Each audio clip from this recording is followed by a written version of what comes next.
Y como lo prometimos, David Miazo, que nos va a contar los últimos números de FADA. Hola David, ¿cómo estás? Buen día. Carlos, un gusto estar conversando contigo. Buenos días.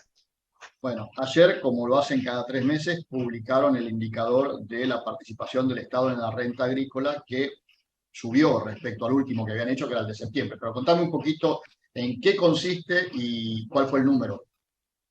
Bien, el número fue 67,2%. Esto significa que los impuestos se llevan 67 pesos con 20 de cada 100 pesos de renta que genera una hectárea agrícola en promedio, teniendo en cuenta los 4 principales cultivos. Los otros 33 pesos eh, es lo que se reparte entre la renta de la tierra y el resultado de la producción. Por lo tanto, también si es un productor que alquila campo, obviamente esa participación es mayor. Esta es la participación de los impuestos, entonces, sobre la renta. De nuevo, cabe aclarar que esto es un promedio nacional, por lo tanto, en base a lo que ustedes estaban conversando recién, las zonas que por ahí les ha pegado más la sequía y que por supuesto la renta puede ser nula o negativa, estos números podrían tranquilamente ascender a cerca del 100% al caso de los productores que más les ha pegado. Ahora, la implicancia, lo hablábamos anoche en el noticiero cuando veíamos tu análisis, la implicancia del dólar soja en todo esto. Decime, explicásela a la gente porque tuvo algo que ver con el índice que hicieron, ¿no? Bueno, de hecho postergamos, normalmente lo sacamos en septiembre y en diciembre y fueron los 2 meses justamente de dólar soja, así que los postergamos a octubre y enero, principalmente porque íbamos a mostrar una situación un poco excepcional, digamos, y a tener que estar explicando que no era tan así o qué sé yo. El dólar soja básicamente en esta medición lo que hubiese hecho es hacer caer la participación del Estado en la renta agrícola simplemente porque aumentó de manera temporaria el ingreso de quien vendió soja en ese momento, ¿no? Pero bueno, decidimos en FADA como metodología postergar directamente la publicación porque obviamente se pudo beneficiar quien realmente tenía soja guardada, etcétera. Entonces, por eso lo postergamos en el caso del dólar Para, soja. Pero bueno, para este que, año seguramente vamos a tener nuevas ediciones de dólar soja, así que esperemos que nos parece que sí, pegue ¿no? justo. Parece que sí. Parece que se espera para más pronto que tarde, ¿no? Pero bueno, y contame una cosa, para que la gente lo tenga claro, esto es una fotografía, es decir, como vos sacás una foto a un momento determinado. Exactamente, esta es una foto de ahora de enero. Después la foto Bueno, anterior fue la de octubre, la de junio. en esa foto de enero, yo estoy mirando después cuando haces el análisis producto o cuando haces el análisis producto por producto, el trigo es el que tiene una mayor incidencia del Estado, a pesar de que la soja tiene un mayor derecho de exportación. ¿Podés explicar por qué? Bien, esto se debe principalmente a que, a ver, nosotros para ir sacando esta foto también nos basamos en los rindes que están estimando las bolsas en sus estimaciones de producción. Y en las últimas estimaciones de las bolsas, el trigo fue el que mayor reducción de rinde respecto a la media ha tenido, mientras que para soja, girasol y maíz sí han estimado una caída de la producción, pero no tan sustancial como la de trigo. Entonces, el trigo es el que mayor caída de rinde ha tenido, por lo tanto, el que mayor caída de renta ha tenido, y por eso este número es lo que vos estás mencionando. Tenemos en trigo un 73,7% versus 69,3% en soja, cuando trigo tiene 12 de derechos de exportación y soja tiene 30. Es decir, que en la medida que los pronósticos que dio Leo más o menos se confirmen y la situación climática esté complicada hasta fines de febrero y se pierda más cosecha, los números estos para soja y maíz pueden ser mucho peor. Sí, para el de marzo vamos a captar las últimas estimaciones que haya para el momento. Si se van confirmando los peores pronósticos, este número puede crecer. Y como te decía, es un promedio que capta las zonas que le fue un poco mejor y las zonas que le fue un poco peor. A los productores que les haya caído de lleno, sin duda van a terminar pagando impuestos sobre un ingreso o una renta que no tuvieron. Justamente este es el problema. De hecho, quería remarcar que con la sequía y la caída de la rentabilidad y la producción, aumenta la carga tributaria, digamos, el Claro. porcentaje que se lleva el Estado, lo cual es llamativo, ¿no? debería ser al revés. Y en una estructura tributaria normal me refiero a cualquier país de la región agrícola, donde el impuesto que más pesa es el impuesto a las ganancias, esto no sucede. Pero en Argentina, como el principal impuesto son los derechos de exportación que actúan sobre el precio bruto de los granos, no reconoce un evento adverso como puede ser una caída de precios o una caída de producción por la sequía. Entonces, se sigue llevando la misma proporción, en el caso de derechos de exportación, del valor del producto, aun cuando ese producto genera mucho menos rentabilidad que antes. Esa es una cuestión. Y la otra, que me gustaría remarcar, son los saldos técnicos de IVA. Los saldos técnicos de IVA en la producción agrícola en algunas regiones del país suelen ser un problema, en el caso del maíz solamente, porque es el que más insumos tiene, pero en este caso con menores ventas, los productores van a poder recuperar menos IVA venta, entonces eso va a generar que acumulen saldos técnicos en prácticamente la mayor parte de los planteos agrícolas, y sabemos que los saldos técnicos son un gran problema financiero, pero después se convierte en un problema de largo plazo que termina siendo mayor carga tributaria. David, en el análisis por provincia que hacen, Entre Ríos y La Pampa aparecen como las que tienen mayor peso, con un 69,2%. ¿Cuál es la razón comparada, por ejemplo, con Santa Fe, que me da la sensación que es la de menos, con 63,1%? ¿Cuál es la razón de esa diferencia? Bien, ahí juegan tres cuestiones. Dos cuestiones que son productivas netamente y la tercera sí es relacionada a los impuestos.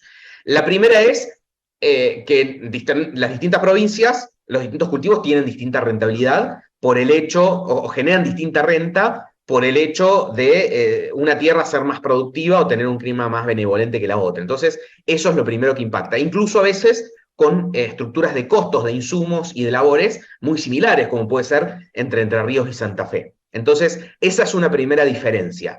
Que hace que provincia de Santa Fe y provincia de Buenos Aires estén un poco mejor que el resto. La segunda cuestión tiene que ver con qué porcentaje o cómo se distribuye la tierra entre los distintos cultivos. Entonces, si hay cultivos que tienen un poco mayor de participación de renta versus la otra, pondera más en una provincia que la otra. Entonces, eso está jugando principalmente que hace que Santa Fe y Buenos Aires tengan la menor participación. Y después están los impuestos provinciales en sí mismos, donde, por ejemplo, la provincia de Buenos Aires es el que más impuestos locales tiene, porque tiene ingresos brutos, tiene, bueno, impuesto inmobiliario rural, impuesto a los sellos, y los municipios cobran tasas viales, versus Córdoba, por ejemplo, que solamente tiene ingresos, inmobiliario rural y impuesto a los sellos. No tiene ingresos brutos y no tiene tasas viales municipales. Pero bueno, juegan todo eso. También hay que tener en cuenta que los impuestos provinciales y locales en el promedio nacional solamente representan el 6% de todos los impuestos que paga una hectárea. Entonces, incluso estas grandes diferencias en impuestos provinciales y locales entre una provincia y la otra se terminan viendo bastante licuados por el gran peso que tienen los impuestos nacionales y en particular los impuestos nacionales no coparticipables como los derechos de exportación y el impuesto a los créditos y débitos bancarios. David, en el trabajo ustedes presentan también un gráfico que lo van actualizando mes a mes, en donde se ve la evolución de la inflación y el tipo de cambio, y en donde claramente desde 2021 hasta finales del año pasado, la inflación siempre estaba muy por encima del tipo de cambio. Sin embargo, desde el mes de septiembre, octubre, por allí, el tipo de cambio tiene un mayor ritmo de devaluación que la inflación. ¿Crees que eso significa un cambio en la política de gobierno? Sí, sí, sí, claramente hay un quiebre, como decías vos, entre febrero del 21 y septiembre del 22 se dio un tremendo proceso de atraso cambiario. El tipo de cambio fue muy atrás de la inflación, eso a las actividades productivas exportadoras como la agricultura le genera un aumento de los costos en dólares, porque cada vez los costos en pesos que suben al ritmo de la inflación significan más dólares. Esto pega principalmente en fletes y en labores. Y ahí, como decías recién, en septiembre se da un quiebre donde en principio la tasa de suba del tipo de cambio empieza a igualar la inflación y con la relativa baja de la inflación al 5% de los últimos 2 meses, incluso la suba del tipo de cambio queda por encima. Ese es un primer quiebre que se espera que dure todo el 23, donde el tipo de cambio oficial deje de atrasarse. Esto puede estar puesto en duda un poco más cerca de las elecciones, que traten de bajarle un cambio al tipo de cambio oficial para tratar de poner algún límite a los precios, porque también es cierto que si el tipo de cambio oficial está subiendo por encima del 6% mensual, es muy difícil sostener un objetivo de inflación mensual del 4 o 5%, cuando también se están moviendo las tarifas, las paritarias, etc. Así que probablemente esto en algún momento del año se le ponga algún freno, pero en principio parece un quiebre que no es positivo para las actividades exportadoras, pero deja de ser negativo, digamos. Sería positivo si hay una mejora del tipo de cambio real. En este caso, deja de empeorar el tipo de cambio real. Hablando de esto, cuando ustedes hacen en el análisis de costos, siempre hacen un muy buen trabajo que es cuantificar cuántos costos de la producción están dolarizados. Y en números redondos, en el caso del maíz y la soja, siempre hablamos de alrededor del 50%. Eso significa que con un mayor ajuste del tipo de cambio, estos costos también se van a incrementar. Es decir, una devaluación te lleva automáticamente un incremento por lo menos del 50% de los costos. Y no están exentos tampoco los costos en pesos, ¿no? O se licúan. Bueno, no, exactamente. Como estás diciendo, cerca del 50% de los costos están estrictamente dolarizados, así que tienen correlación directa con la devaluación. Y la otra mitad en realidad son labores y fletes, que si vos mirás están indirectamente dolarizados. ¿Por qué? Porque es precio del combustible, que tarde o temprano corrige con el tipo de cambio, precio de la maquinaria, o sea, de la herramienta y los camiones que están dolarizados, precio de los repuestos, ahí lo único realmente especificado termina siendo los sueldos, nada más. Así que el resto, tarde o temprano, corrige con el tipo de cambio. Pero está claro que una caída del tipo de cambio real genera un impacto muy negativo en todas las producciones. De hecho, algo que suele suceder es que los derechos de exportación se ponen en momentos de tipo de cambio real alto, después de alguna devaluación más o menos sustancial. Ahí viene todo ese argumento de que las actividades exportadoras tienen una renta extraordinaria que viene de la devaluación y el Estado tiene que captar parte. Pero lo que hemos visto siempre es que después los derechos de exportación quedan en ese nivel y desaparece toda esa ganancia cambiaria que había generado la devaluación. De hecho, hoy estamos en el tipo de cambio real de inicios de 2018, o sea, previo a todas las devaluaciones de 2018-2019, estamos, cuando el tipo de cambio, se acuerdan, estaba en 16, 17 pesos, estamos en ese nivel hoy. Yo que 10 veces más arriba. Eso te iba a decir, ¿cuál debería ser el nivel que deberíamos tener hoy para mantener el poder de compra de aquel tipo de cambio? ¿Tenés ahí el dato? Sí, para mantener el tipo de cambio que teníamos en 2020, que todavía no había empezado a trazarse, estamos hablando de cerca de 270 pesos. Siempre aclaremos a la gente, estamos hablando del oficial. Sí, el tipo de cambio oficial. Para que el tipo de cambio oficial no se lo haya comido la inflación durante estos 2 años, debería estar cerca de los 270 pesos, que está claro que hoy, con el desequilibrio monetario que hay, 270 pesos no serían un tipo de cambio de equilibrio en un escenario sin restricciones cambiarias y restricciones a la importación, es decir, sin cepo. Hoy si se levanta el cepo, muy difícilmente el tipo de cambio esté por debajo de los niveles que estamos viendo hoy, incluso de cerca de 350.